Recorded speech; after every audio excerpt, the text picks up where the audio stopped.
Well, our next guest spent some time in Owings Mills with the Ravens recently. He's always been a friend of ours from NFL Network, NFL.com. He's Mr. Jeffri Chadiha, and he's back with us here on GCR.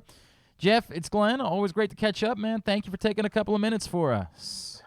Same here, man. Always happy to do it. So you were out spending some time focusing on the Ravens' defense. And I feel like this is such an interesting conversation because obviously there's a new coordinator.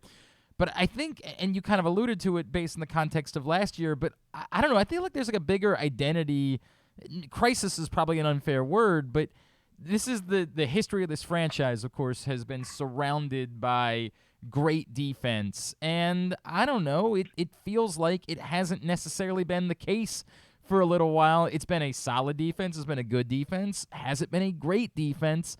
And I don't know what to expect from this year's defense. Yeah, it is interesting because as much as injuries were a big part of what happened last year when they were, had some of the worst numbers they've had in a long time on defense, so too was the fact that the NFL is changing, the personnel is changing. I think so much of their defenses in the past, when they were really dominant, the fronts were so great, and from the D-line, the linebacker unit, and now it feels like, and again, this is an NFL trend, so much is being put upon the secondary. And so when I look at this team, I look at what Mike McDonald, their new coordinator, wants to do with this unit. I think he's being very smart in allowing the talent to dictate what the personality is, what the identity is of this bunch, instead of just coming in and saying, I was with Wink Martindale, right, and the same stuff we've been doing. And so, yeah, I'm excited to see what he does because he had great success at Michigan. And I think he's got a lot of talent, especially on that back end, to work with. I thought that was one of the interesting parts in what you said. As you'd imagine, the pass rush is the big question that we've been talking about here in Baltimore. It's been a while since there's been a guy that you can just sort of singularly count on, really since Terrell Suggs, with a couple blips. Judon, had a nice season in there. And there's a lot of questions with Tyus Bowser coming back from injury. When will we see David Ojabo? John Harbaugh's pretty bullish about it, but we don't know that for certain, and he's still a rookie to begin with.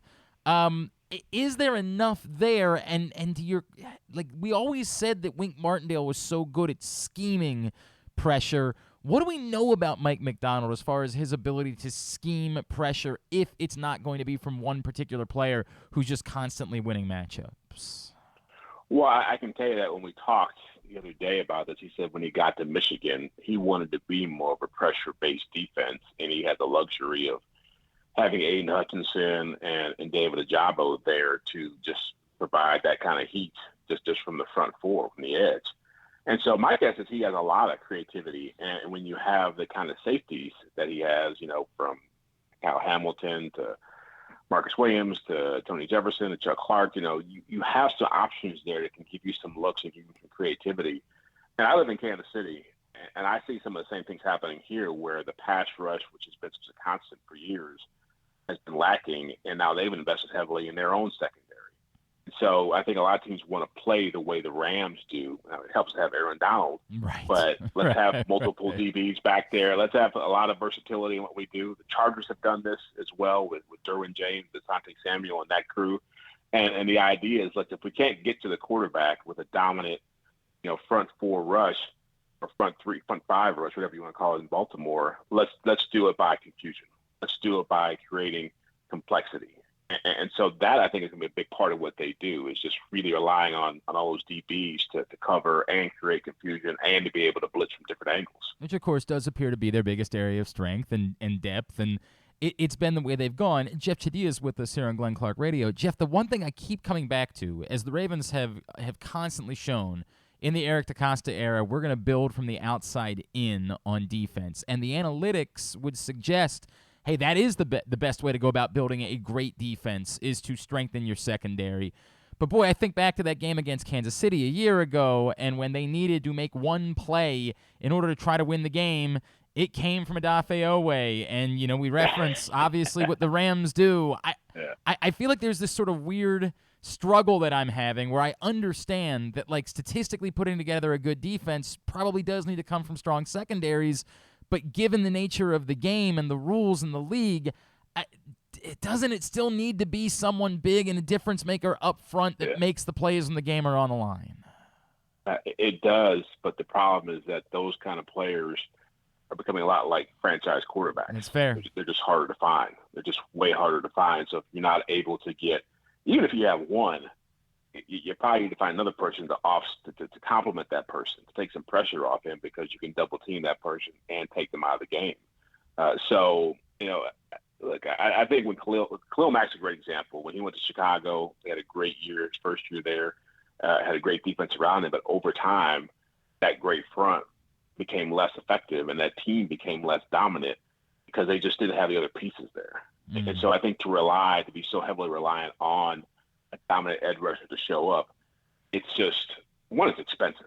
Sure. And when you're talking about having to pay your quarterback, a franchise quarterback, a bunch of money, that's always going to be a part of your thinking. So I understand where the Ravens are coming from, and maybe David Ojabo becomes that guy when he gets healthy who can be that difference maker up front.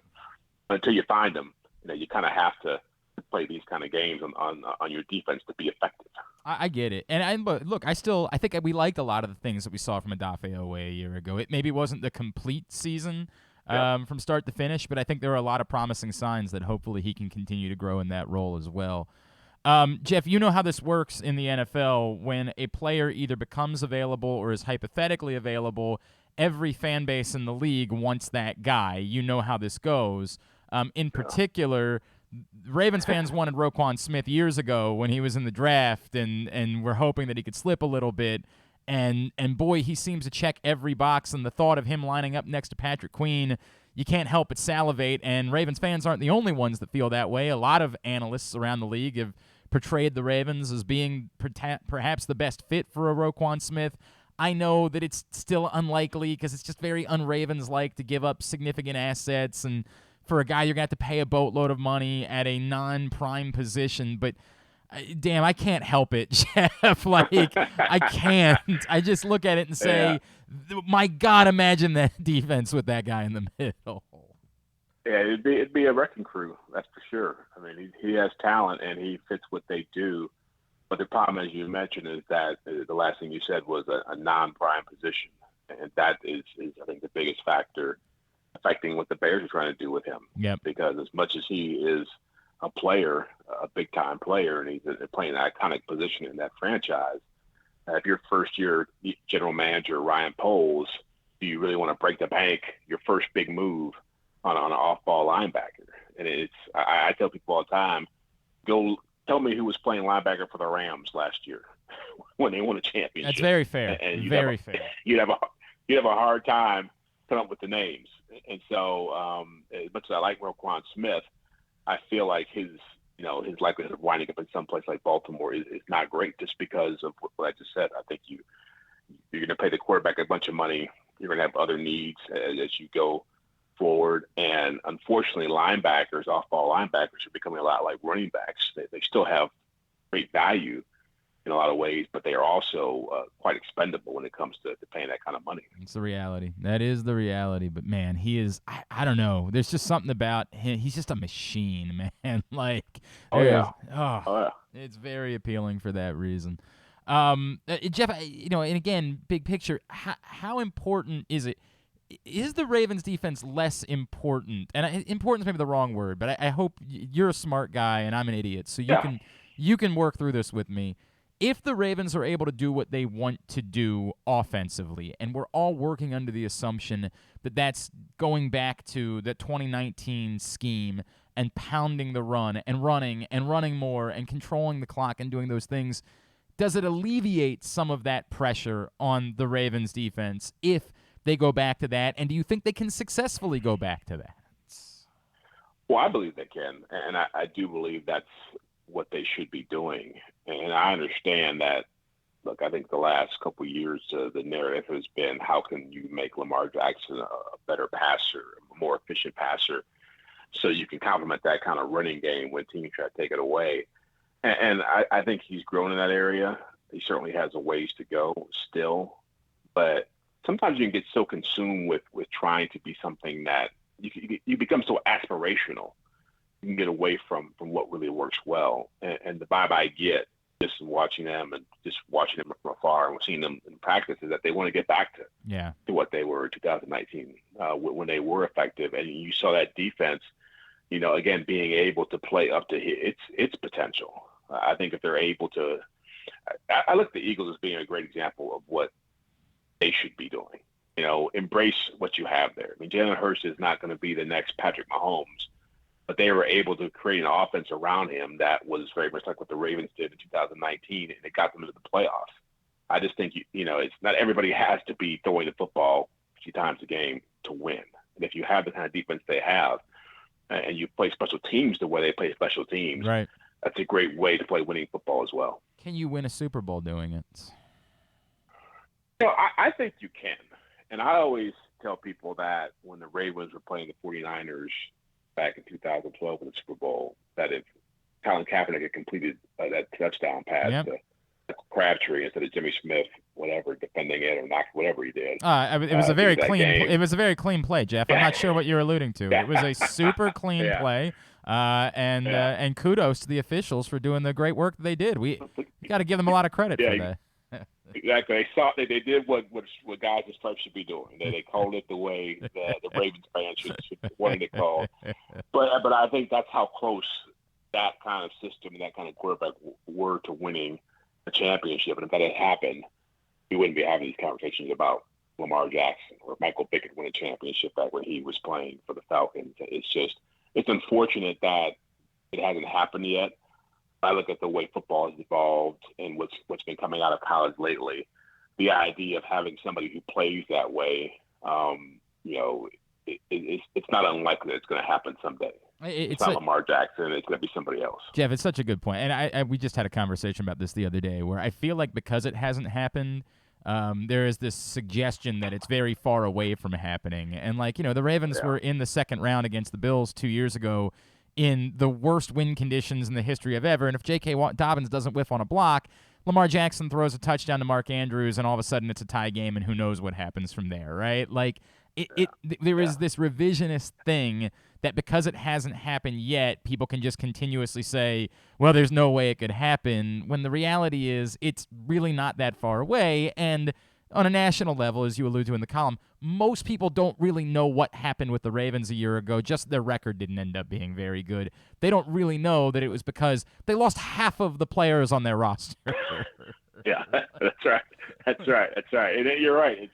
I'm old enough to remember back when Peyton Manning was playing. It took him 8 years to win the championship, and there were people legitimately talking about, can this guy win the championship? Right. No, Peyton Manning. And so Peyton Manning. Right. Yeah, Peyton Manning. So it's like we tend to forget those things, or we tend to forget the year that Cam Newton had in Carolina when they had a magical year and ran into a pretty good Denver team in the Super Bowl and lost. I mean, that team was 15-1. So it's not easy to win a championship, as you guys, you have two in Baltimore in the last 20 years. But I do think that the way that, as smart as that organization is, as well as they've drafted, as electric as Lamar Jackson can be when he's on his game, and what Mike McDonald, that defense, can do, I think that there are great possibilities for this team still. Jeff, look, I know you're a busy man. I know it's that time of the year where you guys are in different cities every day. Is there something I can plug for you? Somewhere we're going to see you, hear you, anything like that? Right now I'm going to take a little bit. I'm going to take about 2 or 3 days off, so I'm going to take a break because I've been on the go for the last 2 weeks and about 5 or 6 teams. So I have nothing going on until probably after we get to the first week of preseason. So I'm kind of be laying low for a little bit. Well, good for you. Arizona State. Enjoy that. So I'm going to have some fun. Very cool, man. Very cool. It'll be hot. That's for sure. It'll be hot out there. Well, those guys, the Ravens are going out there too, right? That's true.